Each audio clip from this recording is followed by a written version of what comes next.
Buena tarde a todas y a todos. Vamos a continuar con estas jornadas sobre filosofía y educación 2024. En este caso estamos hablando de la cuarta jornada, cuya temática está en relación a la filosofía y la evaluación en la práctica docente.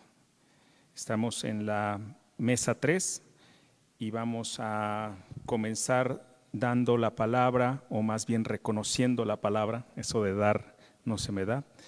Vamos a reconocer la palabra de la maestra Laura Antonia Sandoval Mendoza, cuya ponencia se titula Importancia de los eventos académicos comunitarios integrados a la formación y evaluación en la carrera de filosofía.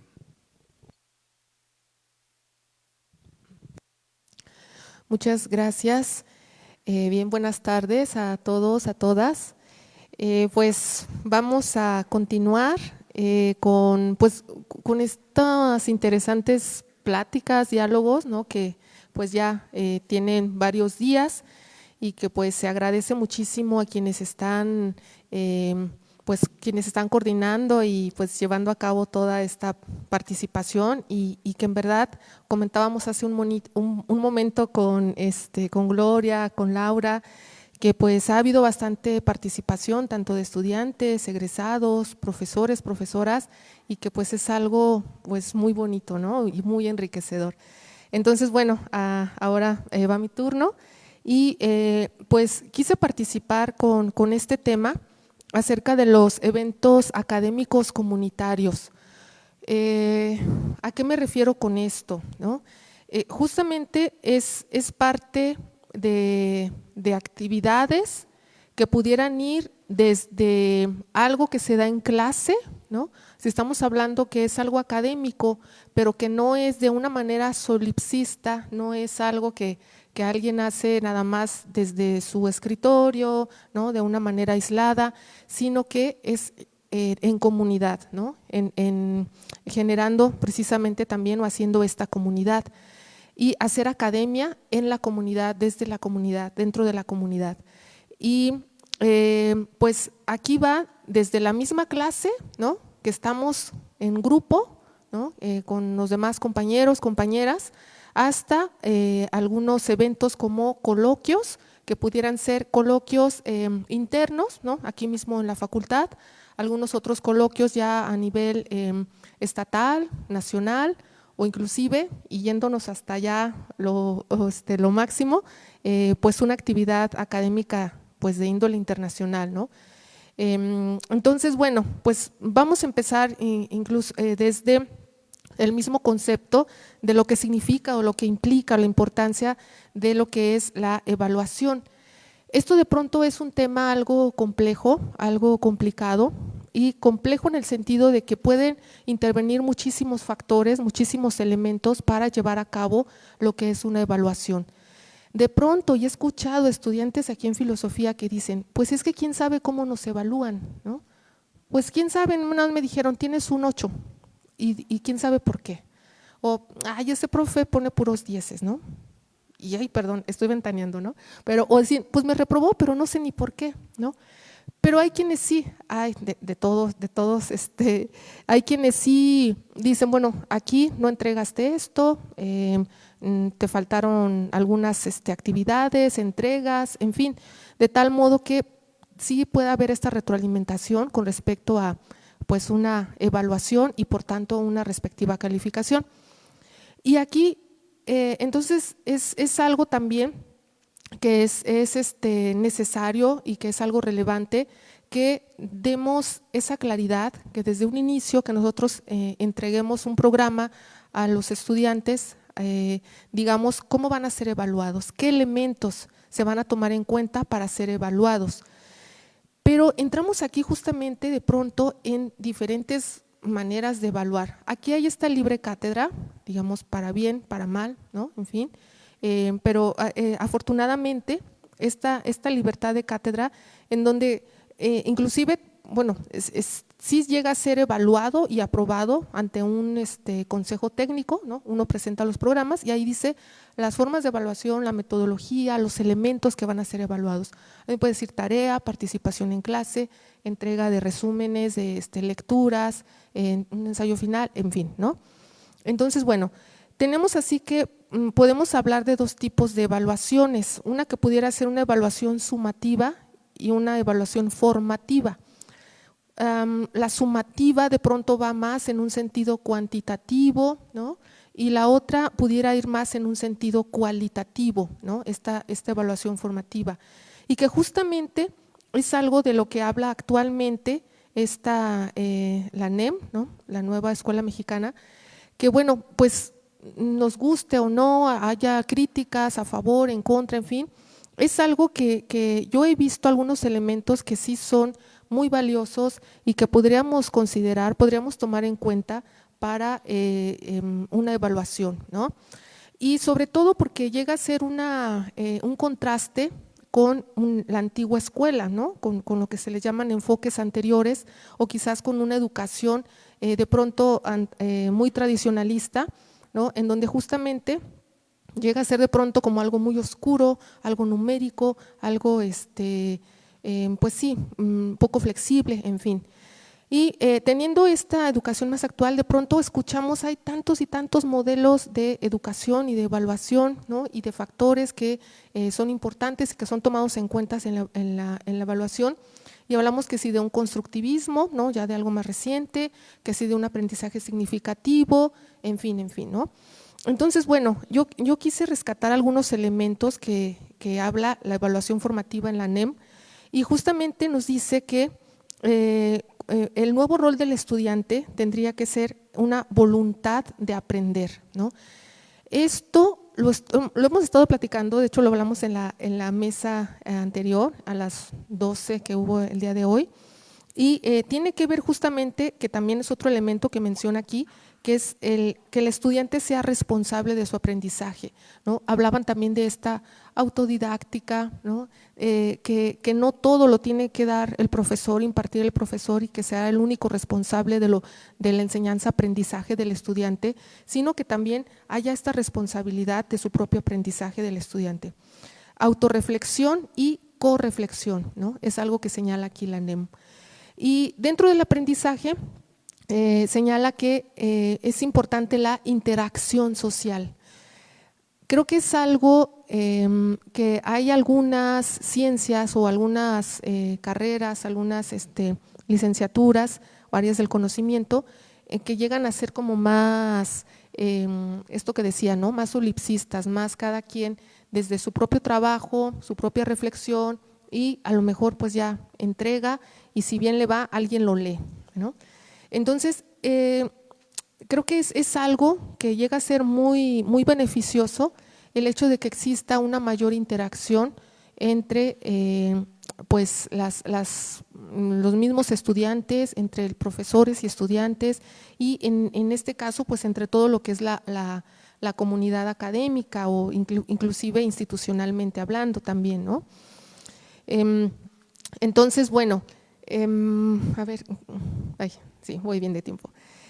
El rol del docente, bueno, regreso a esto que nos menciona la NEM, es que es el de fortalecer el vínculo pedagógico, guiar el aprendizaje, valorar el esfuerzo, fomentar la autonomía, brindar retroalimentación, ¿no? Quisiera que tengamos en cuenta todos estos elementos porque aunque los esté mencionando aquí, es algo que quienes nos hemos dedicado a la educación o hemos estado ante grupo ya desde hace muchísimo tiempo, sabemos que son elementos que pues ya están integrados o quienes ya los llevamos a cabo y que tendríamos que ver de qué manera los podríamos integrar, los podríamos implementar a una evaluación, ¿no? Entonces, bueno, algo que también quisiera traer a colación y que de pronto también es algo que no es como muy bien recibido, apreciado, es cuando se hablaba de este aprendizaje por competencias, ¿no? O esta educación por competencias. Entonces es un nombre que pues sí llega a ser de pronto medio no muy bien visto, repito, ¿no? O que tiene por ahí sus asuntos polémicos, pero a mí se me hace bueno estos tres elementos que mencionan y que son estos tres saberes que tienen que impartírsele, que se le tiene que dar al estudiante, como el saber conocer, el saber hacer y el saber ser, ¿no? Entonces, lo primero, el conocer, es quizás en el plano en el que llegamos a quedarnos todos, ¿no? Impartimos información y que el alumno conozca y adquiere conocimientos y muchos conocimientos, ¿no? Y entonces hacemos exámenes de tal modo que, ¿cómo evaluamos el conocimiento? ¿No? Y entonces, si sí me sabe decir quién es el autor de los diálogos, pues entonces ya, ¿no? Sí sabe. Si me sabe decir quién es el autor de, ¿no? De X, puedo nombrar 1000 obras, pues entonces, sí, tiene el conocimiento, ¿no? O explícame de qué trata tal o cual tema. Pero algo que también es muy importante es hacer, y en donde también hablaban aquí ya hace un momento y en varias otras mesas, es el desarrollo de las habilidades de los estudiantes, ¿no? De las y los estudiantes. Saber, y por último, el saber ser tiene que ver con la parte más que aptitudinal, la parte actitudinal, ¿no? ¿Cuáles son las actitudes que desarrolla y que nosotros estamos al frente para ayudar al desarrollo de las actitudes, ¿no? Es algo que a veces no tomamos en cuenta y que entonces se desarrolla, insisto, ¿no? La adquisición del conocimiento, la adquisición de habilidades. ¿Y qué pasa con el ser, con las actitudes, ¿no? Entonces aquí tiene que ver, de hecho, desde que el estudiante tenga una actitud de apertura, ¿no? De colaboración, de escucha, ¿no? De permitirse decir y también el querer decir, ¿no? El hablar, el estar finalmente en una retroalimentación, ¿no? En fin. Y creo que todo esto yo considero que se puede ver reflejado o que se podría desarrollar perfectamente en este tipo de eventos o actividades académicas que se den de una manera comunitaria. Empezando de manera procesual, de manera gradual, ¿no? O sea, desde clase. De pronto estamos en clase y a alguien le decimos, pasa a exponer al frente, bueno, que tampoco se trata de meramente exposiciones, pero da pena. Voy a poner mi caso, ¿no? Lo que yo llego a trabajar con mis estudiantes en la materia de taller de investigación. Entonces, no sé, ha habido quienes han dicho que cómo los ponen a hacer ensayos en los primeros semestres, ¿no? Y dicen, es que no, pero luego dicen, pero llegan a cuarto, quinto semestre y dicen, no, pues no, como no sabes hacer ensayos, pues no, hazme otra cosa, y que tampoco los ponen a hacer ensayos, ¿no? El hecho es que, aunque sea algo polémico, consideraría que si lo hacemos desde el ejercicio, desde el borrador para que después se vaya puliendo, para que después se vaya perfeccionando, si no, entonces cómo, cuándo y dónde, ¿no? Entonces, la verdad es que yo sí los aviento a hacer estos microensayos, ¿no? O sea, no se trata de que hagan las 10 ni 20 cuartillas de que por ahí mencionaban, sino es de 5 o 7 cuartillas máximo, en donde lo importante es que se vea reflejado que hay ya esta actividad de el análisis, de la interpretación, de la comprensión, de la postura crítica y idóneamente también propositiva, ¿no? Y entonces, ¿cómo le vamos a decir a los estudiantes que están haciendo algo que así no debe de ser o de hacerse si no lo hacen, ¿no? Entonces, partiendo desde esto que de pronto le llaman y que aquí menciona inclusive también la NEM, dice que aprenda de los errores, ¿no? O algo así como, por aquí decía, ¿no? Bueno, pero algo así como esto de aprender de los errores. Entonces, es la prueba y error, ensayo y error, en fin, y yo lo llamaría así como que empezar a hacer ensayos de un ensayo, ¿no? Y de ahí entonces ir puliendo y perfeccionando. Bueno, esto entonces para mí sería como un elemento muy importante en donde los estudiantes saben desde cómo elaborar un pequeño índice, ¿no? Cómo citar, ¿no? Y poner la referencia debidamente, ¿no?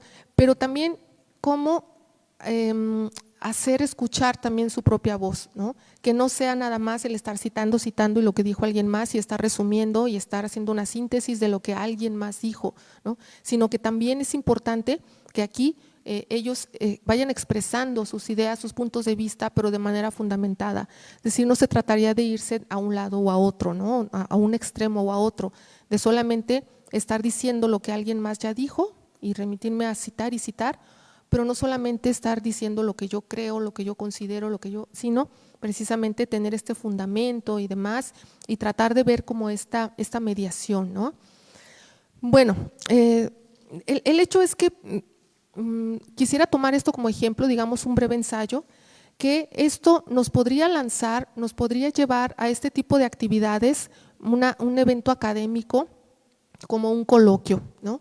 Entonces, mínimo tendríamos que saber hacer una ponencia, ¿no? Un trabajo bien hecho, ¿no? Desde un planteamiento, bueno, cuál es la justificación, los objetivos, el propósito de este texto, desde quién, ¿no? Un breve marco teórico, después hacer un desarrollo, saber citar, saber interpretar, tener una postura crítica y finalmente pues llegar a un aterrizaje, a una conclusión y también saber acudir a fuentes diversas de información, ¿no? No nada más bibliográfica, no nada más de los libros, sino también otras tantas que actualmente hay y que sobra de dónde tomar información. Y que no se incurra en el ya conocido plagio, ¿no? Y que entonces a veces aún por desconocimiento se incurre en un plagio, ¿no? Y ya existe el autoplagio y etcétera, etcétera. Entonces habría que saber distinguir muy bien y que los alumnos estén, digamos, ya informados en ese sentido. Bueno, entonces, con esto me voy a que esto puede ir desde que el estudiante se les ponga a hacer así como una mesa en la propia clase y que se genere un ambiente de confianza, ¿no? Un ambiente que le dé seguridad al estudiante o a la estudiante. No es fácil, yo recuerdo, me voy a poner como ejemplo, a mí me costaba muchísimo hablar en público, ¿no, Marcos? Yo era muy tímida, en verdad, muy, muy tímida. Yo no era de las parlanchinas en clase, yo difícilmente emitía una opinión, hablaba. Entonces, a mí me costó mucho llegar a desarrollar esta habilidad para estar hablando frente al público, pero lo tuve que hacer porque pues impartiendo clases no hay de otra, ¿no? Entonces creo que estos son herramientas, son actividades que en verdad puede ser muy, muy útil, muy beneficioso para el estudiante y entonces bueno, generando esta seguridad, esta confianza, pues haciéndolo desde clase, ¿no? Después se puede hacer en coloquios como los que hacemos aquí y entonces ahí ya inclusive se habla de una autoevaluación. ¿Cómo me sentí? Que diga el estudiante, ¿cómo te sentiste? ¿Cómo sentiste tu participación? ¿Qué te hizo falta? ¿No? Y una coevaluación también, que los otros compañeros digan, oye, ¿sabes? Estuvo buenísimo tu ensayo, me gustó, o siento que aquí le hizo falta tal o cual cosa. Entonces, también entre ellos mismos es algo muy, muy bueno, muy bonito, inclusive esta retroalimentación. Así que bueno, aquí sería la invitación que participaran en coloquios, en conversatorios, en cafés filosóficos, en paneles, ¿no? Esto es lo que podríamos llamar, lo que hacemos aquí, estas actividades que se dan en comunidad, ¿no? Que no se da en soledad o estando encerrados cada quien en su estudio, en un lugar haciendo un trabajo académico. Y pues bueno, esto también sería interesante que se pudieran integrar varias materias, ¿no? O sea, a veces creo que hemos recurrido a esto de decir, bueno, lo que me entregan en taller de investigación es lo que les están pidiendo un ensayo para el seminario de tal, ¿no? O para Historia de la Filosofía 1 o para etcétera. Entonces, creo que también aquí esto podría ser de un incentivo y que se concentre el estudiante más en un trabajo que pudiera ser no solamente para una materia, sino que pudiera ser de utilidad para 2 o inclusive más materias, ¿no? Entonces, aquí con esto, pues el estudiante pudiera hacer más que 3 trabajos, supongamos, hacer uno solo para 3 materias y que pues que cubra las necesidades, los requisitos de todas estas, claro que sin forzarlo, ¿no?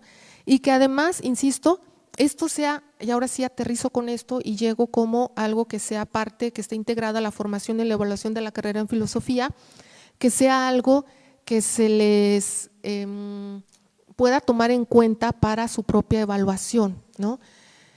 Y les comentaba mi caso, a lo mejor es más sencillo por esto de la materia de taller de investigación, de decir, bueno, tienen que entregar tal trabajo, esto va a tener un porcentaje en su evaluación, va a ser considerado en su evaluación y un ensayo final, el cual va a ser presentado en un coloquio, en fin, ¿no? Pero insisto, no tendría por qué ser nada más propio de una materia de eje instrumental o metodológico, sino que también esto. Y además, esto enriquece muchísimo y pudiera ser hasta más satisfactorio, ¿no? El compartirlo, ¿no? Y esto es también parte del generar comunidad, ¿no? El compartirlo y que además también se generan otros tipos de vínculos y los hemos visto. Yo tomo como ejemplo también el coloquio anterior de estudiantes que hubo, en donde hubo un momento en que empezaron a decir, hola, ¿cómo estás? Oye, yo soy de maestría, yo soy de primer semestre, yo soy de… Y entonces también hay esta interacción, ¿no? Y esta socialización que se da en el ámbito académico, pero que también se conocen entre ellos y que entonces dices, tú estás trabajando este tema, a mí también me interesa, y ya se acercan y ya piden referencias y se comparten, ¿no? También en ese sentido, y pues es algo que nos puede enriquecer mucho. Entonces, que va desde que se tome en cuenta como parte de la evaluación del estudiante, del desarrollo también del estudiante y que bueno, pues podamos hacerlo, insisto, pues hacer filosofía desde y en la comunidad, ¿no? Bueno, creo que ya se me acabó mi tiempo. Aquí me quedo, muchísimas gracias.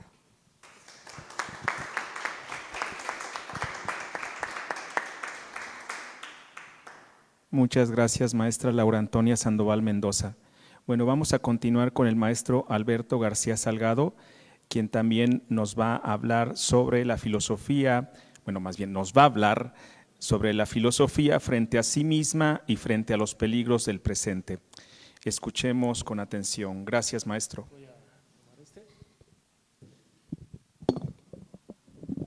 Bueno, muchas gracias. Voy a leer, son 4 puntos. El primero se llama la filosofía, la idealidad. Apelo a la autoridad, a una que a su vez recurre a la autoridad que considera inapelable en la historia, que es la historia misma de la filosofía, es decir, de la manera en que la filosofía se ha desarrollado de acuerdo al despliegue de la idea de lo que ésta es y ha sido, allende las diferencias a lo largo de 23 siglos. Hegel dice que la filosofía no es más que el desarrollo de la razón a lo largo de la historia del pensamiento, comenzando con los griegos, en la medida en que en ellos, por primera vez, la razón se hace autónoma, o mejor dicho, comienza su proceso de volverse cada vez más autónoma, de ganar su propia libertad. Más allá de los opuestos implícitos en tal concepción, lo importante, creo, de esta referencia es que Hegel acompañaba a esta concepción la consideración de que la filosofía ha sido un proceso largo, muchas veces sinuoso, y que esto mismo se traslada al aprendizaje de la filosofía. Es decir, aprender filosofía es algo que implica un largo proceso en la subjetividad individual, proceso difícil y sinuoso, pero necesario. Ninguna filosofía ha de nacer de meras intuiciones que surgen cuando uno se echa al sol, nada de hipismo. Todo se trata de trabajo sostenido. Desde otra trinchera, en gran medida contraria, el gran crítico de Hegel, Heidegger, señala lo mismo, cuando dice, largo es el camino que la filosofía más necesita. Hasta aquí eso es la referencia a Heidegger. Nada de pastillas azules de la Matrix. Todo es constancia y vuelta sostenida al asunto del pensar. Creo que cualquier filósofo profesional, también cualquier profesor de filosofía, que muchas veces se distinguen, pero que a veces felizmente coinciden, estarán de acuerdo en lo anteriormente dicho, al menos en la parte de que uno no se hace filósofo por milagro o por pensar las cosas de vez en cuando, sino que uno se convierte en filósofo cuando uno piensa y repiensa los asuntos, siempre o casi siempre de la mano de los filósofos del pasado. Asumiendo que estas premisas sean correctas, de aquí podemos ya sacar muchas consecuencias para lo que ahora, en este espacio y en este tiempo, nos convoca. Un programa de enseñanza de filosofía debe ofrecer la oportunidad de pensar seriamente los asuntos, profundamente, y para ello se requiere invertir tiempo. Tiempo de preparación de clases por parte de los profesores y tiempo de lectura por parte de los alumnos, mínimamente. Un plus ideal es que esto se haga seriamente, nada de chistoretes.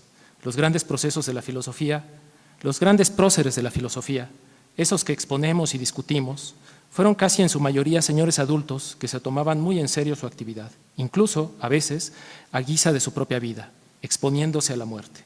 Esto último no lo podemos ni enseñar ni exigir, pero sí al menos podemos señalar y exigir algo de seriedad.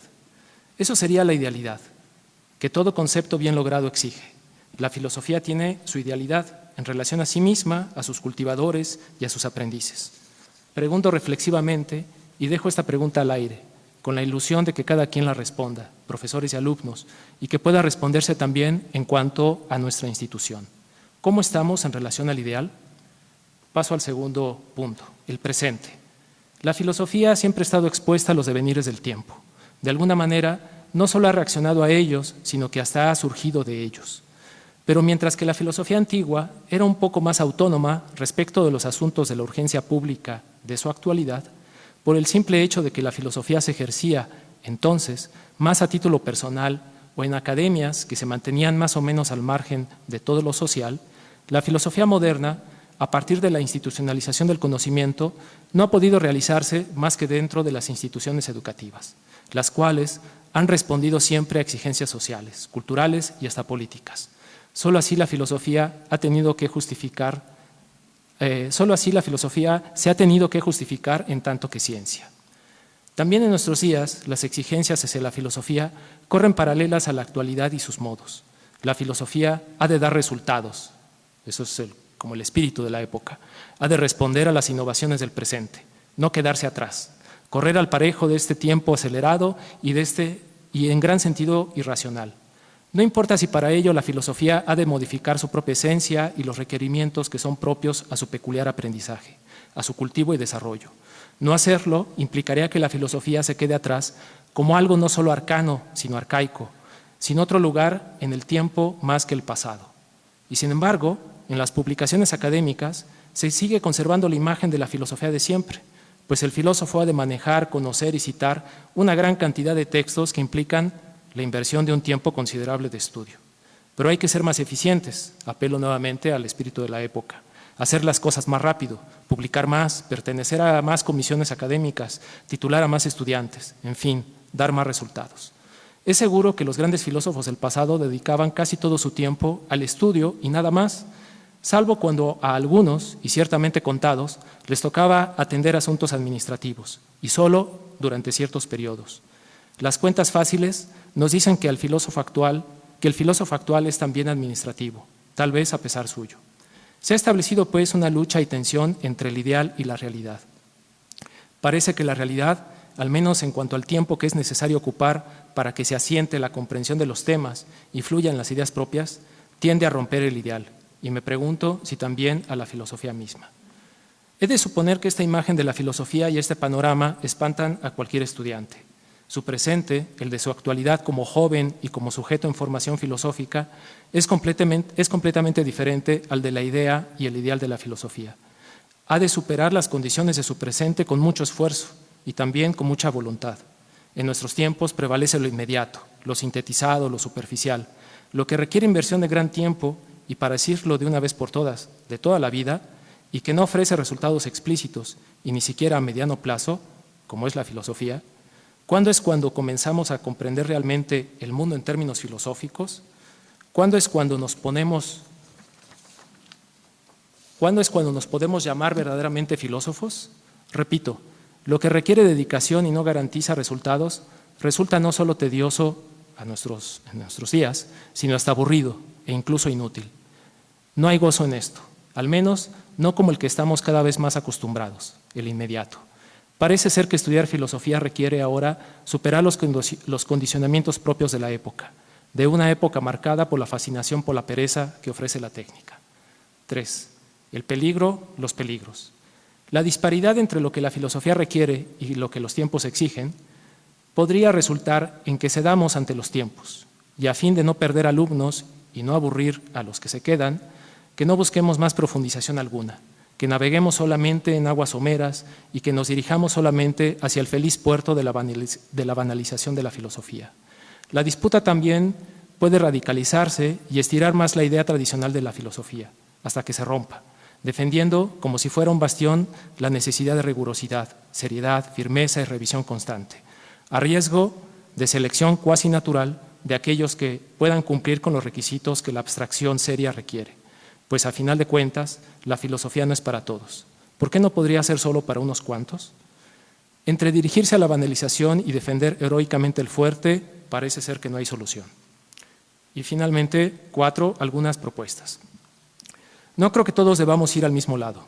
La filosofía puede dar para todos, para todas las posturas, pero con un mínimo de rigor para que su concepto no se vuelva una mera nada, para que el barco no se dirija a ningún lugar y para que si algún día alguien quiere regresar a fuerte seguro y profundizar, sepa la vía de hacerlo. Un mínimo de rigor significa, en mi concepto, lo siguiente: no regalar calificaciones, evaluar y revisar con los alumnos las evaluaciones, dar lecturas comprensibles para cada clase y revisarlas en la misma, exigir también que el alumno lea, no dejar que los alumnos expongan y expongan y expongan todo el semestre, recomendar siempre otras fuentes para cada tema a fin de que si algún alumno quiere profundizar tenga material y modo de hacerlo. Esto supone ciertamente que el profesor debe estar conectado con su tema, es decir, que al menos debe preparar sus clases, debe comprometerse a hacerlo, idealmente debe actualizarse. Lo anterior significa de alguna manera un ejercicio que yo propongo que sea constante de autorrevisión, idealmente de autocorrección. También y finalmente realizar evaluaciones a los grupos, al medio y al final del semestre, a fin de solucionar colegiadamente problemas a tiempo y realizar evaluaciones constantes y periódicas también a profesores y tomarlas en cuenta al momento de asignación de clases, es decir, tomar en cuenta las opiniones de los alumnos respecto de los profesores para el mismo propósito de la asignación, cuando es el caso de que haya profesores que asignar no para los ya asignados. No llegaremos a ser una comunidad ideal con esto, pero al menos podremos sobrevivir. Eso es todo. Gracias.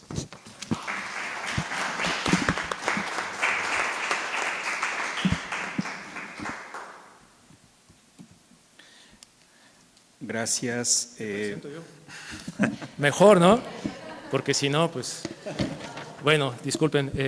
A continuación presentamos al doctor Marcos Edgardo Díaz Béjar, que nos presenta su reflexión sobre la evaluación, un pretexto para examinarse seriamente. Gracias, maestro Alberto.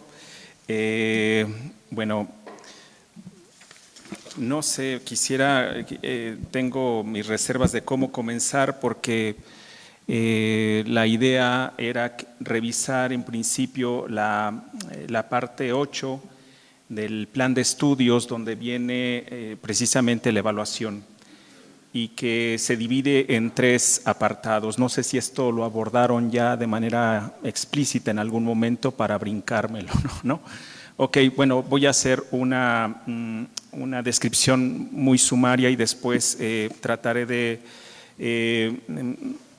hacer una aportación en el sentido del título de esta ponencia, ¿no? En primer lugar, en la parte 8 del plan de estudios, bueno, aparece el rubro de la evaluación y está dividido en 3 apartados. El primero respecto a los estudiantes, el segundo respecto a docentes y el tercero respecto al programa. En cuanto al punto número 1 de los estudiantes, se señala de manera muy clara que solamente será posible realizar una evaluación si previamente se ha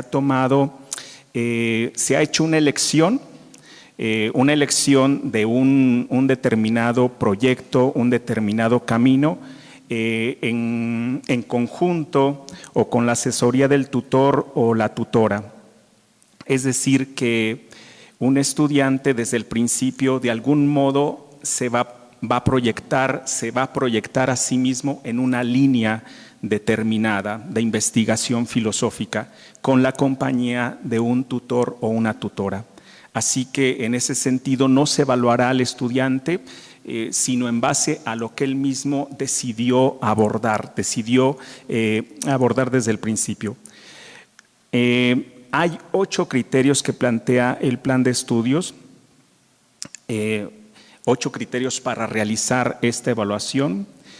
Los primeros 2 tienen que ver, en términos muy formales, con que la evaluación sea acorde al Reglamento General de Exámenes de la Universidad Michoacana. El segundo, que sea acorde al modelo Nicolaita, y finalmente que sea acorde al plan de estudios que ahora se está proponiendo. En tercer lugar, se habla de los propósitos. ¿Cuál es el propósito de la evaluación? Y yo alcanzo a advertir como 3 propósitos. Número 1, el propósito de la evaluación es en principio recabar evidencias sobre el cumplimiento de objetivos formativos de cada curso y también en qué medida va avanzando semestre con semestre para ir logrando ese perfil de egreso. En segundo lugar, el otro propósito que tiene que ver más relacionado con la relación del estudiante con el docente es precisamente que el docente, gracias a esa evaluación, sea capaz de determinar la eficacia de sus herramientas didácticas, es decir, buscar sobre todo la optimización de resultados. Y finalmente, el propósito, en tercer lugar, más relacionado con el estudiante, tiene que ver con que el propio estudiante pueda determinar y darse cuenta con regularidad cuál es el grado de avance que está teniendo respecto a los contenidos, a las capacidades y a las aptitudes. Estos propósitos no pueden llevarse a cabo sin lo que muestre el inciso D, que es la regularidad en la evaluación. Una evaluación que debe ser continua y constante, es decir, que requiere observación por parte del profesor, información, informar constantemente, estar informando del docente al estudiante. Eso tiene que ver con estarle mostrando de manera regular el avance en cuanto al contenido del curso y también mostrarle el avance en cuanto al desarrollo de capacidades y actitudes. Insisto, esto solamente es posible si previamente desde el principio en cada curso se presenta el programa y se muestra de manera pormenorizada la forma de evaluar. Después, también en este apartado de los estudiantes, nuestro nuevo plan de estudios ofrece algunas recomendaciones respecto a las distintos trabajos o evidencias que podrían ser aptas para los distintos tipos de cursos, ¿no? Por ejemplo, habla de que para los cursos tipo A se pueden hacer exposiciones, controles de lectura, mapas conceptuales, cuestionarios, etcétera. Y para los cursos tipo D se trata de algo que trabajó también la maestra Laura, trabajos en seminarios, en grupos, coloquios, ¿no? Aparte de ensayos. Finalmente cierra este apartado del estudiante diciendo que los profesores, las profesoras debemos ser muy creativos a la hora de diversificar las formas de evaluación, los instrumentos y las técnicas. Eso es en cuanto al punto de los estudiantes. En cuanto al punto de los docentes, me parece que hay 3 cosas, ¿no? En términos de la evaluación. Aparte de esta evaluación que que ya se viene dando, que es la evaluación que hacen los estudiantes en el CIA, y donde nosotros podemos ver, ya sea por número o graficados, los resultados. Creo que son 10 o 20 rubros, no estoy muy seguro las preguntas, pero bueno, aparte de eso, lo que se propone aquí en el nuevo plan de estudios es la realización de encuestas, donde se evalúe el desempeño personal del docente, aparte de esa evaluación del CIA, que es, digamos, que puede quedar, o que quedan las más de las veces en una relación muy discreta y que cada quien puede pues evaluarse a sí mismo, ¿no? Pero en tercer lugar, y esto me parece importante y me parece necesario, es esta tercera momento de evaluación donde se puede pedir una evaluación del profesor exprofeso cuando existan circunstancias, dice ahí, que justifiquen evaluar especialmente a esta profesora o a este profesor. Por supuesto, esto se va a tomar en cuenta, tomando en cuenta las regulaciones existentes para tal caso. Esta evaluación extraordinaria, por decirlo de algún modo, tiene que solicitarse, por supuesto, al Consejo Técnico de la Facultad y de algún modo también tomar en cuenta, pues sí, este organismo colegiado. Así que me parece muy bien en este caso. Y finalmente, la evaluación incluso alcanza a una suerte de autocrítica de este plan de estudios, lo cual también es importante. Es decir, la evaluación también contempla y se amplía hasta la evaluación del propio programa, donde, palabras más, palabras menos, habría una evaluación obligatoria cada 4 años, o sea, forzosa, pero si esto parece un periodo de tiempo pues muy considerable, muy largo, también se plantea la posibilidad de que se evaluará siempre y cuando haya alguna petición de algún sector, de algún ámbito de la comunidad, que puede ser de los profesores, de los estudiantes o de los administrativos, y entonces se puede hacer una solicitud expresa al Consejo Técnico. El Consejo Técnico nombrará una comisión especial también constituida por estos docentes, estudiantes y administrativos, precisamente para que haya, digamos, una inclusión y que se discuta con las distintas autoridades de cada ámbito, lo cual me parece muy, muy bueno.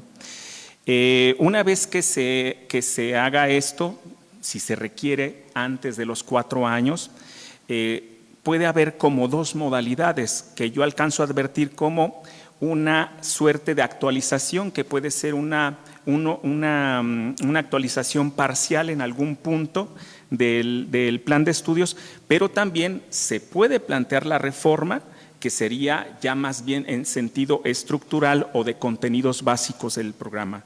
Entonces, en ese sentido, a mí me parece que este rubro del programa también es muy importante en el plan de estudios. Y finalmente cierra, me parece importante, me parece necesario señalarlo, de manera permanente también se evaluará la orientación general del programa y, bueno, de la facultad, en tanto que cuál es la misión y la visión, si esta misión y si esta visión se están cumpliendo o no.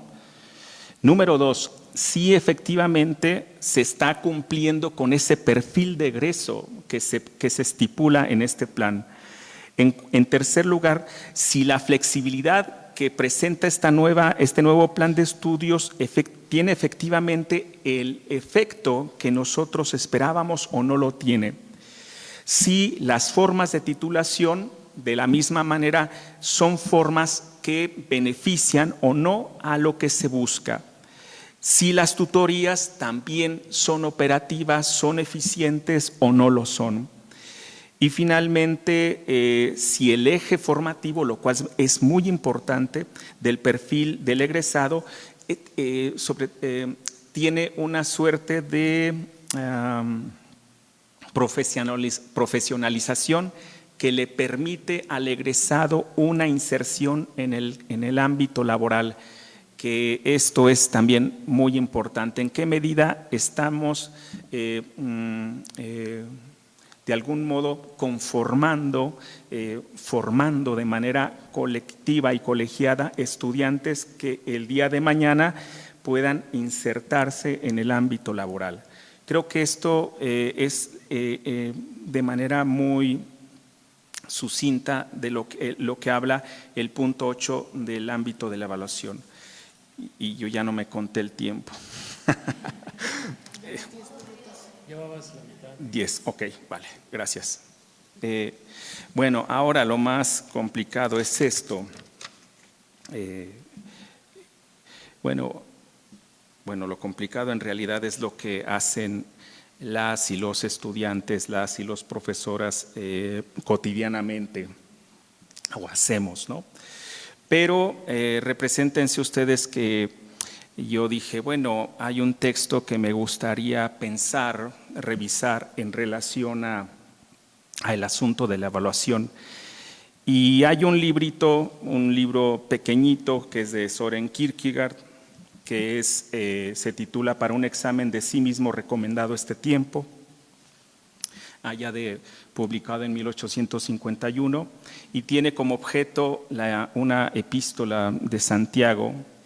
Pero bueno, no me voy a meter en esas cosas religiosas, pero sí quería pensar en que lo que Kierkegaard dice voy a decirlo así, de la edificación de un cristiano, yo voy a aplicarlo mutatis mutandis, cambiando lo que hay que cambiar, lo voy a aplicar hacia no la edificación de un cristiano, sino la formación de un filósofo, ¿no? Entonces, yo creo que se puede hacer como esa cosa. Y de ahí pues el título un poco, ¿no? La evaluación como un pretexto para examinarse seriamente. Es decir, la evaluación, como bien han detallado tanto la maestra Laura como el maestro Alberto, que por cierto, bueno, en fin, admiro muchísimo por el trabajo y la seriedad con la que realizan y la entrega con la que hacen sus clases, realmente son excepcionales, ¿no? Así que sí tenemos profesoras y profesores que son ejemplares y yo a ellos los veo en ese sentido. Regreso para acá.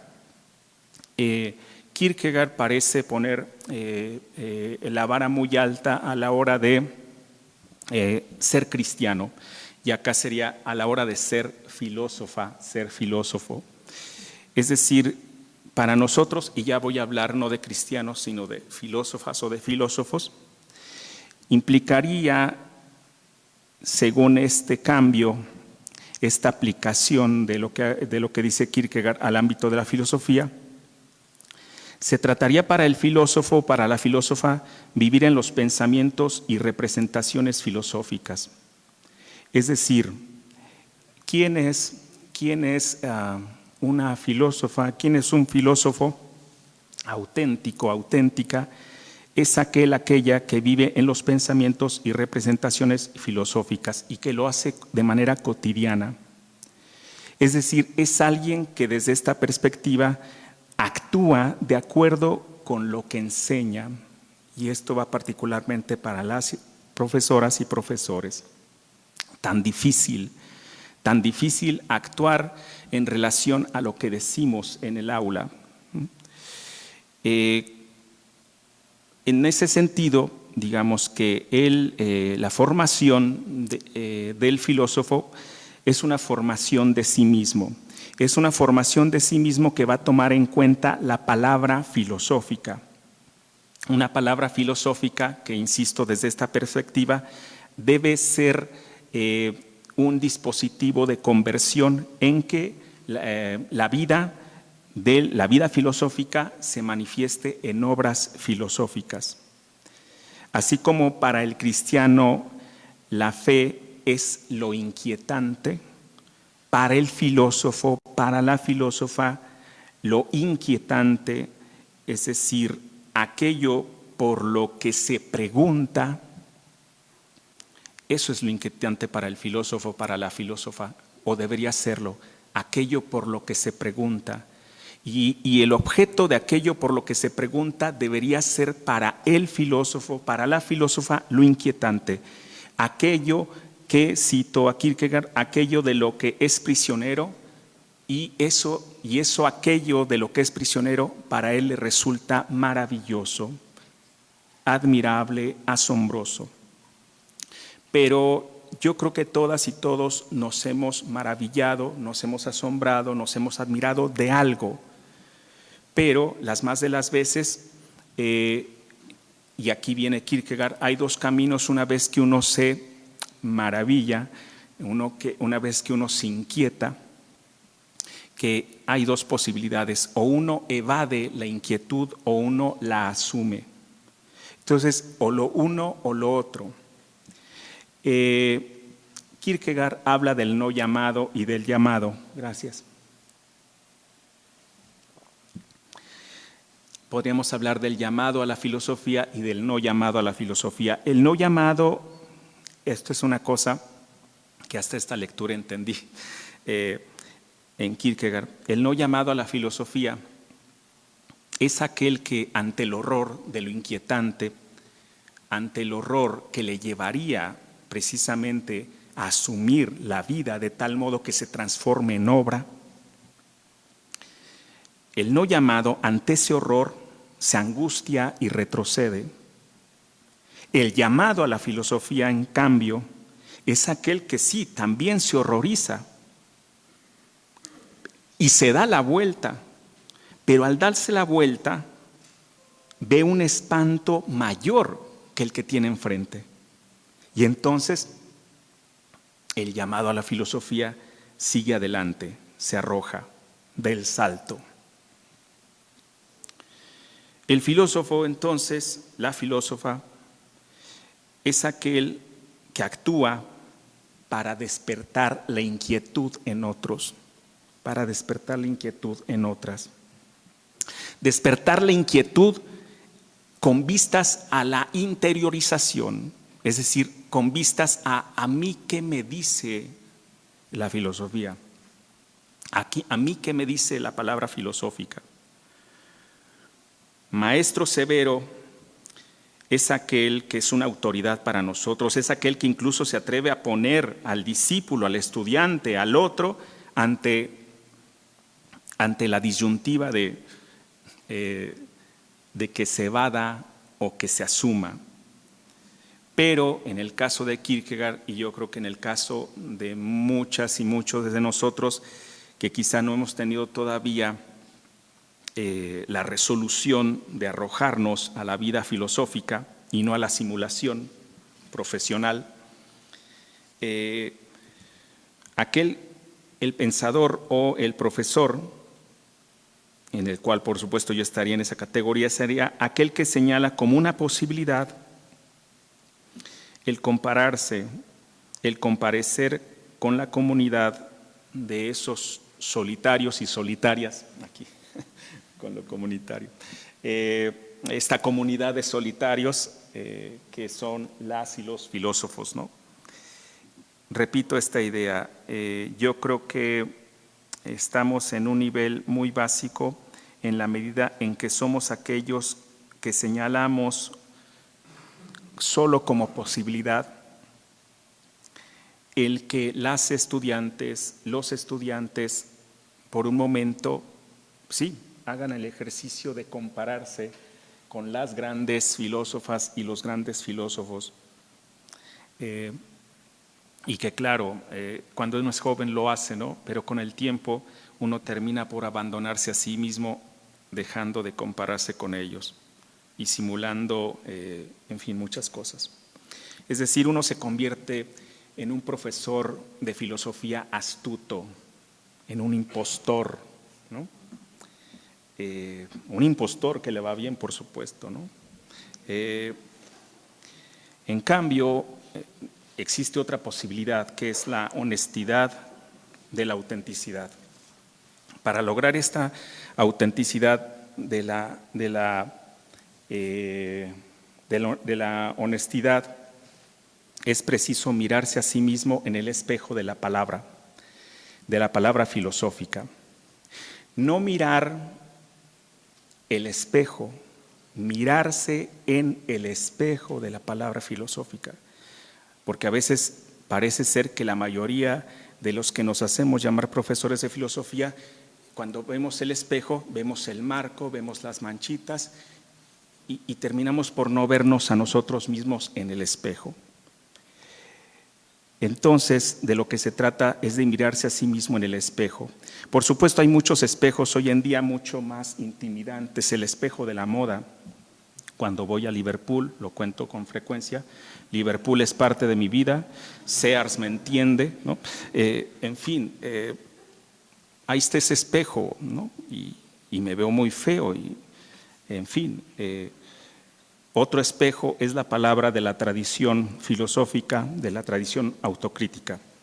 Finalmente, para cerrar, hay dos condiciones para mirarse en el espejo, ya podremos decir otra cosa. Una es estar a solas, además de que después se abra uno a la comunidad, estar a solas con la palabra filosófica. Otra es precisamente que además de estar a solas, uno esté a solas en silencio y evite lo más posible la simulación y el autoengaño. Gracias.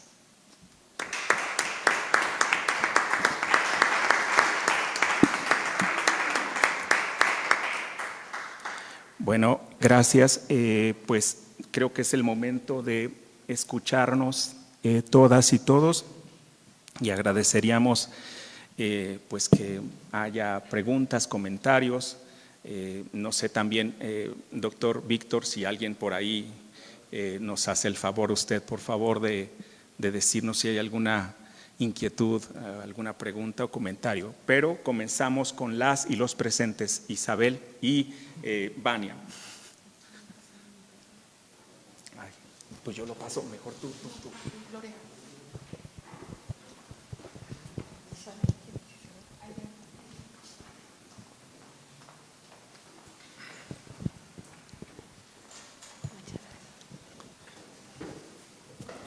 Hola. Ay, sí. Ahí está. Buenas tardes. Yo quisiera hacer un comentario porque lo que he escuchado puedo identificar varias cosas en mi experiencia. Tengo el gusto de que los tres sean mis profesores en este semestre que está terminando. También aquí el profesor Mario Alberto.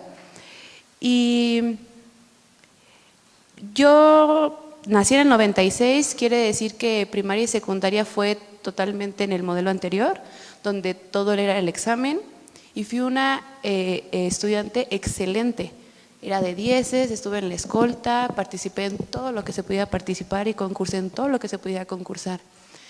Y luego di el salto a la preparatoria, donde empezó esta idea de las competencias, donde se dividió en dos, ¿no? Los maestros que estaban de acuerdo, los que no estaban de acuerdo, bueno, en tres, los que no estaban de acuerdo y los que estaban más perdidos que yo. El chiste es que me las arreglé para salir de la preparatoria también siendo una muy buena estudiante. Y no sabía, o sea, me enfrenté al mundo laboral, no continué la universidad, empecé a trabajar, tuve muchos trabajos y no tenía las habilidades necesarias para desempeñarme en esos trabajos. Y fue un choque bastante fuerte el no sentirme competente porque yo era muy lista. Entonces, ¿en dónde había quedado la inteligencia? ¿En dónde estaban los 10? ¿A qué horas el jefe se iba a poner enfrente a hablar y yo iba a poder repetir lo que él había dicho para ganarme mi semana? Entonces,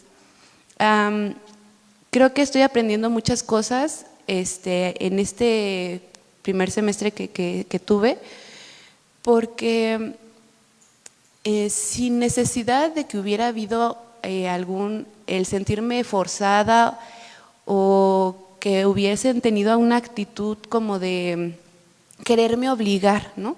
Porque también está esta parte de algunos profesores que se hacen valer de la amenaza o del miedo para que los alumnos encuentren la manera, ¿no?, de entregar las cosas bien.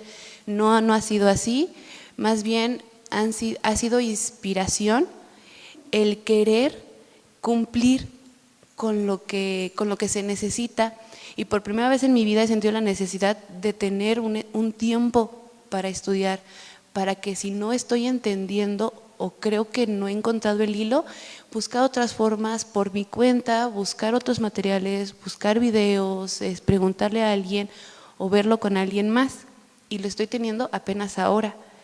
De forma muy diferente, pero creo que cosas como por ejemplo el crear un lugar de confianza para que podamos expresarnos, creo que lo lograron, y ahora tengo más estructurado el cómo pienso, entiendo las cosas que la gente dice. Cuando, por ejemplo, voy a las reuniones del kinder, digo, Dios mío, es que esto no está ni armado, ni estructurado, ni planeado en lo más mínimo, ¿no? Y veo estas carencias. Cuando mi mamá está trabajando para hacer algún foro, veo que hay necesidades y se las externo, pero es porque ahora las conozco. Y voy en primer semestre, entonces creo que los elementos que han mencionado creen en ellos porque los veo en sus personas y en el cómo han impartido sus clases, y sí son necesarios porque mi vida lo dice, de que hasta ahorita lo estoy aprendiendo y sí me hizo falta. Entonces espero que las personas tengan a bien escuchar lo que dicen, tomarlo en cuenta, porque sí se necesita. También el ver que saben de lo que están hablando es muy, muy importante, porque yo he visto personas que no tienen idea de lo que están hablando y se nota, y el que las personas entiendan el comentario que estoy haciendo y me pueden decir no es por aquí o si es por aquí, porque dominan el tema, pues también es una parte de esta inspiración híjole, tengo que leer y releer y volver a leer hasta entenderlo para poder participar. Entonces eso es lo que quería comentar.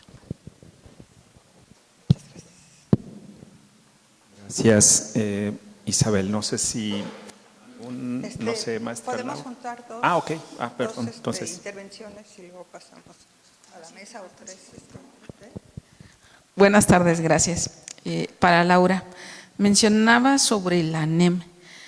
¿Cómo ves esta brecha entre la educación medio superior, donde, como dices tú, hay muchas cosas buenas, entre ellas hay un esfuerzo bastante grande porque la persona se encuentre consigo misma, pero se están descuidando otros aspectos? Y aquí entonces la pregunta, ¿cómo ves esta brecha entre educación medio superior y el ingreso a educación superior? Porque, por ejemplo, en el examen de ingreso a la universidad no les van a decir, ¿cómo te sientes hoy? ¿Solucionaste tus problemas de ánimo, qué sé yo? Que ahorita es mucho el enfoque con la ANEM. ¿Cómo ves tú esa brecha entre estas dos fases y cómo crees que nos va a impactar a nosotros cuando estas primeras generaciones de la ANEM ahorita están en tercer semestre, van a pasar a cuarto? O sea, dentro de un año y cachito vamos a tener a la primera generación de la ANEM. ¿Cómo crees que nos impacta en la evaluación?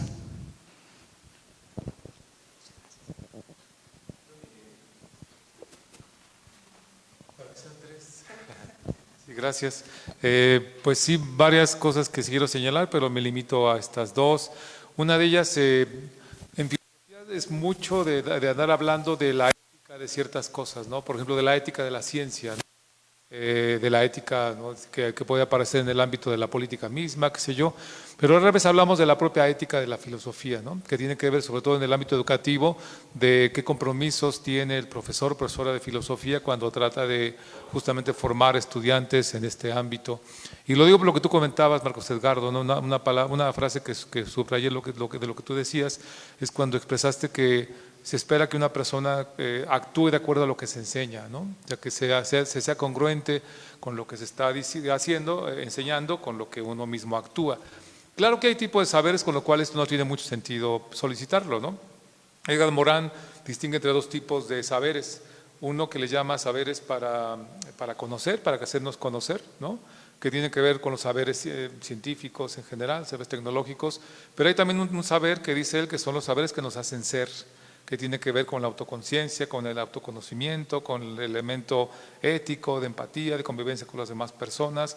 Y ahí sí, ¿no? Decimos que la filosofía tiene más este segundo, tipo de conocimiento que nos hace ser, ¿no? Nos encanta decir, por ejemplo, aquí en la facultad, que tú puedes estudiar todo tipo de materias, ¿no? Contabilidad, y no que digas, estudiar contabilidad me cambió la vida, me hizo ver las cosas de manera completamente distinta como yo las veía. Puede pasar, pero sería una especie de, no sé, de transformación muy poco común. En cambio, no es raro que se diga, para quien estudia literatura, arte, filosofía, humanidades en general, este tipo de expresiones, ¿no? En el acercamiento que tuve con la antropología, con la psicología, con la filosofía, esto me cambió, ¿no? La perspectiva que tenemos sobre ciertas cosas. Y entonces, claro, ahí sería más de exigir lo que tú comentas, ¿no? Que lo que uno enseña se vea reflejado en la forma que uno se comporta, lo que uno hace. Y cuando tú hablabas de la evaluación también que se señalaba en el plan de estudios, pues claro, ¿no? Hay una evaluación que hacemos de los demás, pero también sería bueno la autoevaluación, ¿verdad? En ese sentido mismo, ¿qué tanto yo encarno o reflejo en mi comportamiento lo que enseño supuestamente o pretendo enseñar en el ámbito ¿no? Entonces sería una cuestión que habría que dejárnoslo de tarea, porque sí es una labor que luego nos queda muy pendiente, ¿no? De las otras evaluaciones, en particular la que tú decías de profesores, lo que pasa es que esta evaluación que se hace en el CIA no es de dominio público, o sea, nadie conoce las evaluaciones de otro profesor. Tú puedes conocer las tuyas propias, pero no las de otros profesores, o sea que de hecho no tenemos ninguna evaluación que la facultad pueda conocer de cómo los estudiantes pueden, ¿no? justamente evaluar a sus profesores. Entonces haría falta elaborar un instrumento interno. Ya una vez se hizo, pero a mí me pareció que era no muy razonable, porque el instrumento lo hizo pues una persona o dos, y yo no recuerdo que haya sido una discusión más o menos abierta donde podamos acordar la evaluación y la encuesta, ¿no? Hasta me acuerdo que luego se entregaban sobrecitos con las opiniones de alumnos, ¿no? Ya no solamente la encuesta, sino la opinión directa, así como fábricas con ella, ¿no? Entonces no creo que haya sido pues una buena idea, pero sí se pueden elaborar herramientas de evaluación de profesores aquí en la facultad. Y del plan de estudios pues no se diga también, ¿no? Y de hecho del mismo plan actual lo hemos estado evaluando, tan solo porque sabemos que funciona muy mal del mismo y que era necesario reconformar, ¿no? Bueno, entonces nada más observar un poquito esto, si hay algún comentario sobre ello, Marcos Edgardo. Y de lo que decía, venía escuchando la transmisión en Facebook, por cierto muy entrecortada, pero escuchaba a Laura Antonia y hablabas tú un poquito de estas cuestiones de lo actitudinal, ¿no? O sea, ya no solo de capacidades y de conocimientos, sino también de actitudes. Y ahí también cuando evaluamos básicamente conocimientos, no las otras dos cosas, y menos actitudes, también las nuestras, claro, ¿no? Pero de estudiantes. Y ahí sí sería bueno un ejercicio, y esto que se decía en la mañana, hacer reuniones de academia por semestre, ¿no? Porque si es por materia, pues hay profesores que se reunirían solitos porque nada más ellos dan la materia, pero sí por semestre, para hacer este tipo de evaluación, cómo vemos la actitud de los estudiantes. Y no olvidar que estos compañeros son generación post-pandemia, muchos de ellos, ¿no? Entonces, yo creo que todavía estamos viviendo los estragos y las consecuencias de esta situación que sacudió al mundo completo y que sí dejó efectos, sí dejó consecuencias, también en nosotros, pero en los estudiantes igualmente. Yo creo que las actitudes son de las cosas que han salido más afectadas, más vapuleadas, y haría falta pues repensar. Nomás un comentario breve que pudieras tener sobre si tú misma en tu experiencia has visto esta diferencia de actitudes de manera como notable. Sí que hay generaciones que tienen diferentes rasgos, pero como que sí a partir de esto, si notas alguna diferencia, yo lo percibo, pero me gustaría un poco tu opinión también, por favor.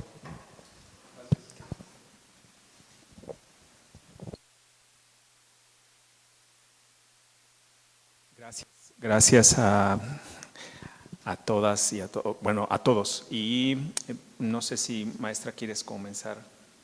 Okay. Bueno, sí, gracias Isabel por tus comentarios. Bueno, primero respondiendo a lo que decías, Vania, sí, es una muy buena pregunta, ¿no?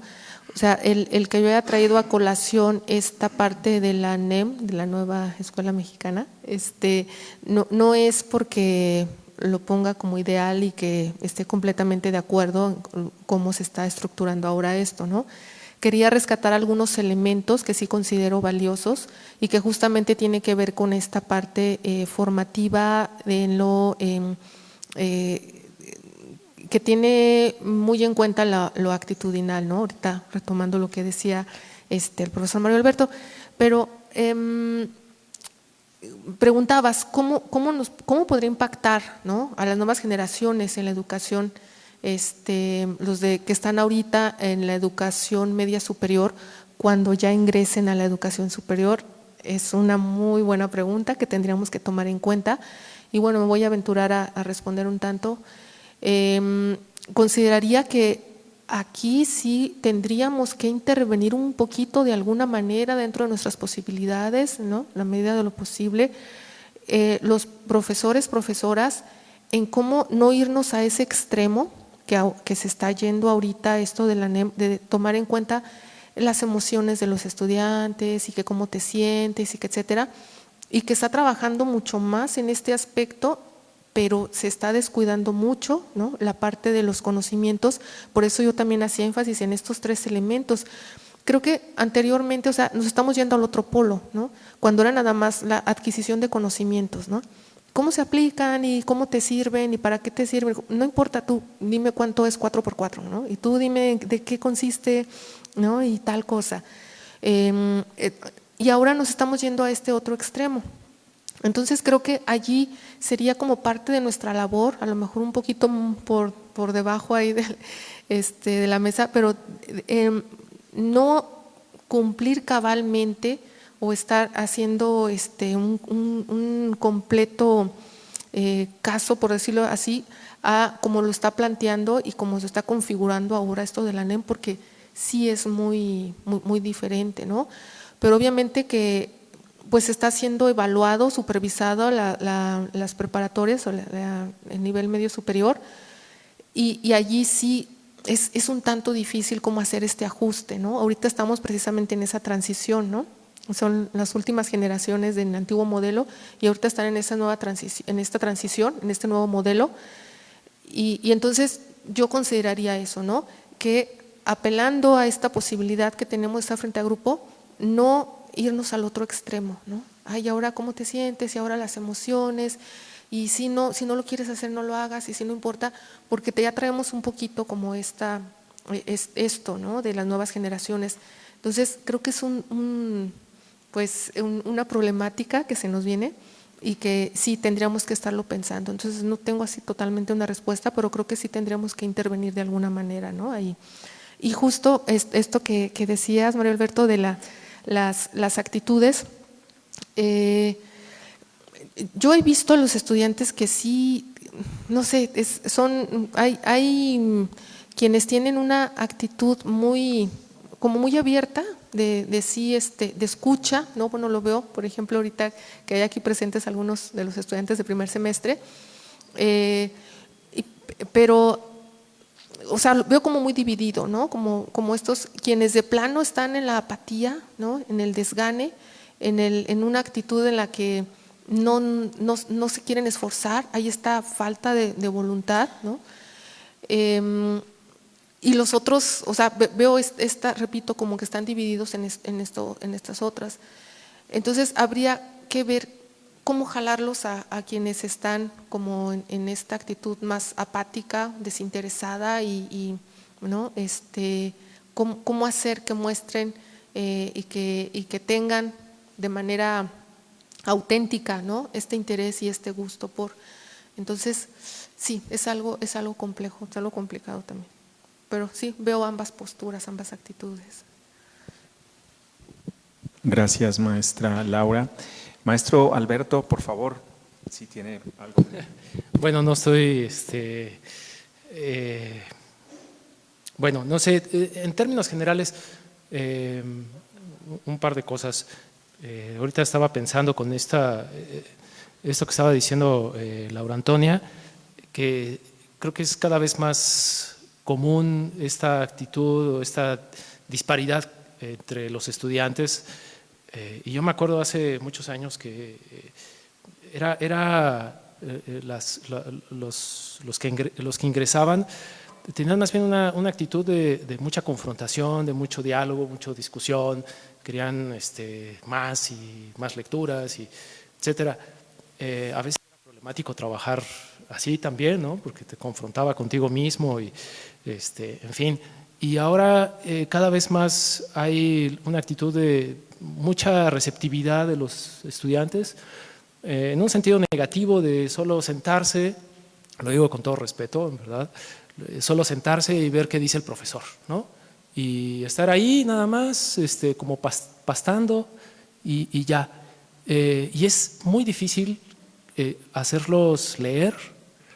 Yo he tenido que, ya de varios años, he tenido que bajar no solo la cantidad de lectura, sino el nivel de la lectura. Y ni siquiera eso. Hay textos que yo los recorto, les doy unas cuantas páginas y la dinámica es, cada clase tiene un texto y el texto está en Classroom, el alumno sabe de antemano qué es lo que vamos a ver, hago una introducción, discuto un poquito algunas cosas y luego vemos el texto. Y les pregunto, ¿y qué comentario sobre el texto? Así como ahorita, los grillitos, ¿no? Nada más. Intento como incitarlos y hacerles preguntas más directas, a ver sobre tal asunto, cómo inicia, tal. Y créanme que la mayoría, ya de manera descarada, no se siente impelido, no se siente ni en desagusto consigo mismo, ni siente un poquito de vergüenza.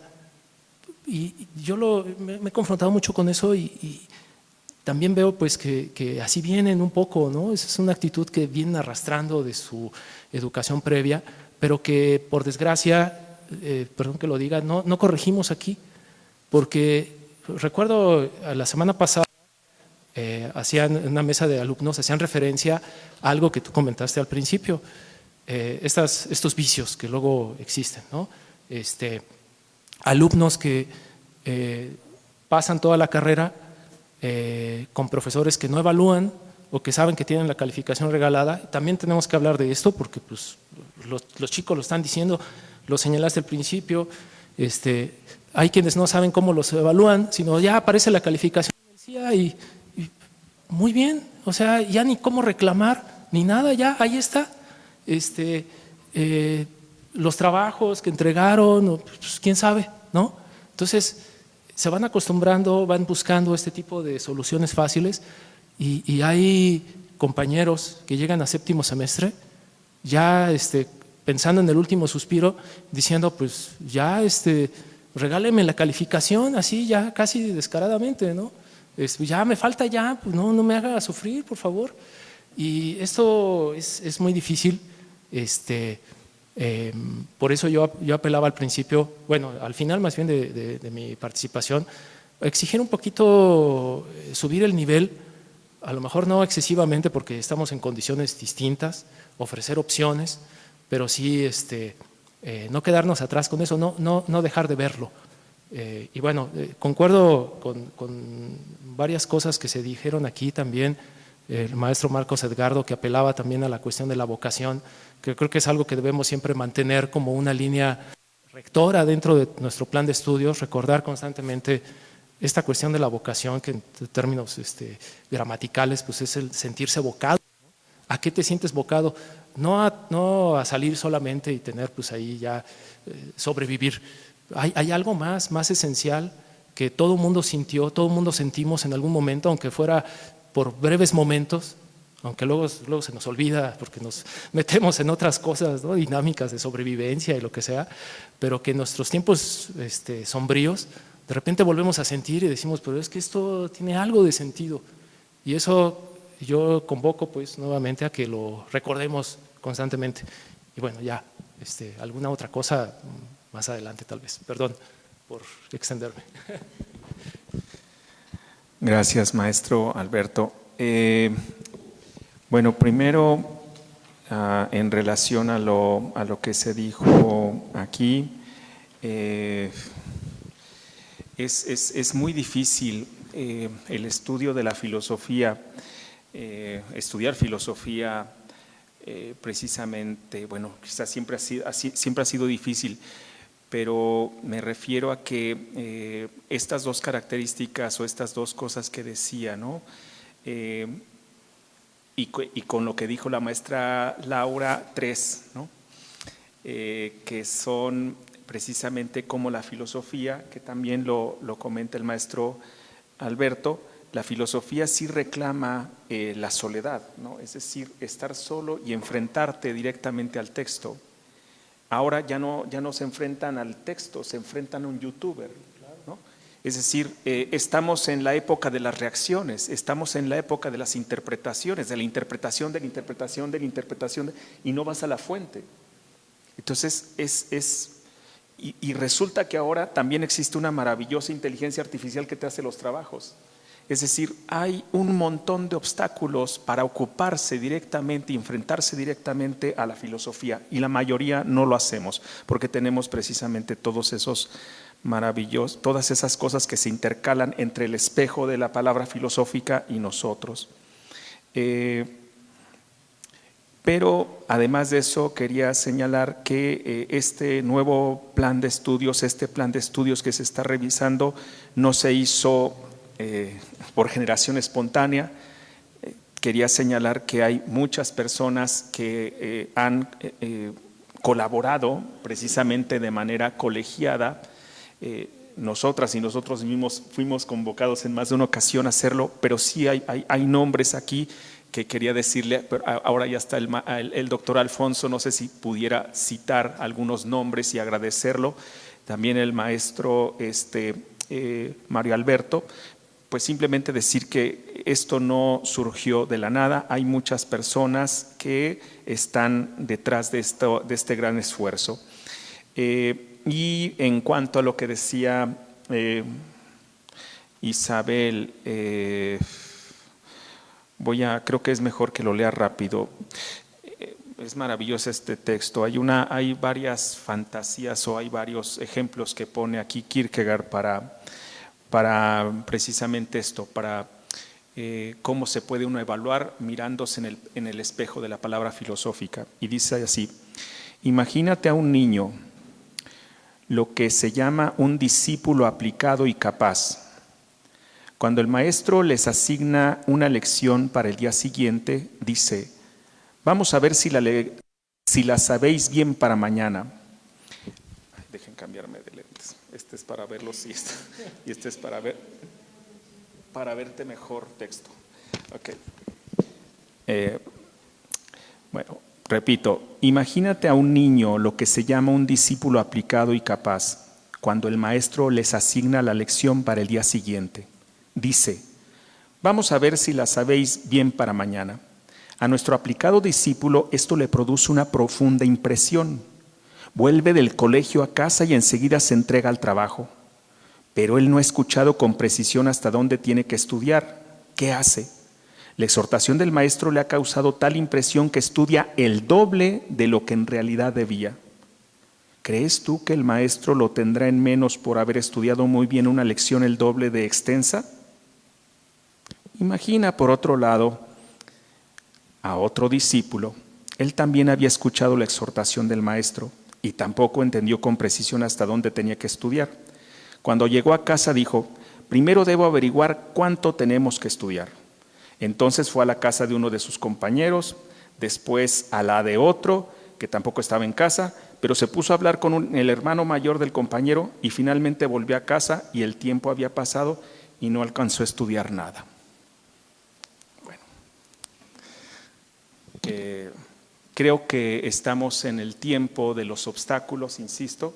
Hay otra parte que me encantaría leer, pero no lo voy a hacer ahora, pero simplemente digo que hay muchas distracciones y sé que hay muchas distracciones. El celular, las redes sociales, los compromisos, son muchas cosas que imposibilitan estas tres que quería decir.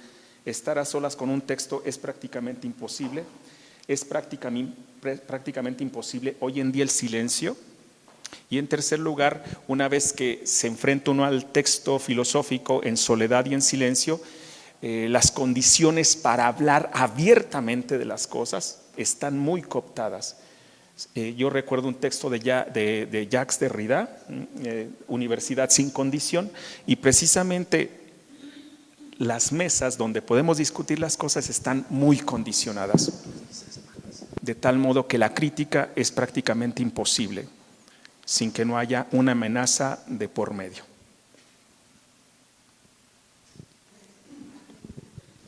Sí, doctor Alfonso, gracias. Bueno, me pudo mucho no escucharle su participación, pero voy a colgarme de lo que le alcancé a escuchar a Laura, a Beto, a Marcos.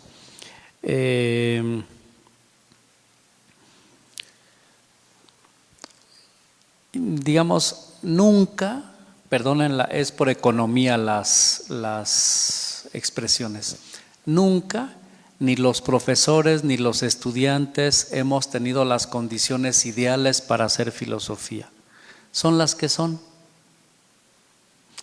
Son las que son las condiciones. Es la cuarta jornada, estamos en la penúltima mesa que quiero también aprovechar para agradecerle a la maestra Gloria, que es la que ha organizado esta jornada con mucho trabajo y mucho esfuerzo, como la maestra Laura organizó otra. Es la cuarta jornada, nos queda una más.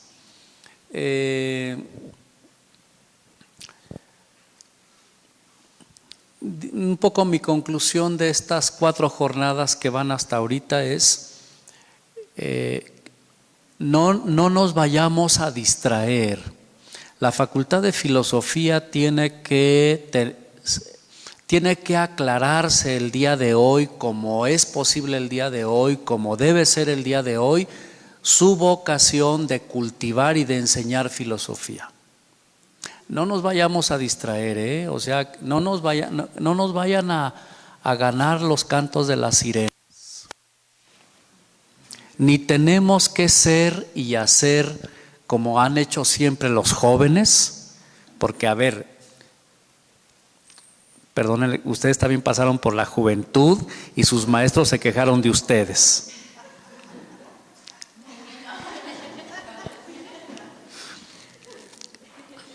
Ni tiene que desencantarnos la juventud con las manías que tiene ahora. Ni debemos perdernos en eso, sino bien. Y los jóvenes no tienen formas de vida sanas y todo lo que les rodea contribuye a que sean más insanas que sanas. Entonces, esto también lo platicaba él y decía que al existir esta falta, que no podemos hacer nada porque no nos podemos meter a las casas ni podemos regresar el tiempo para tratar de intervenir en la crianza que estas personas recibieron, sí, lo que sí se puede hacer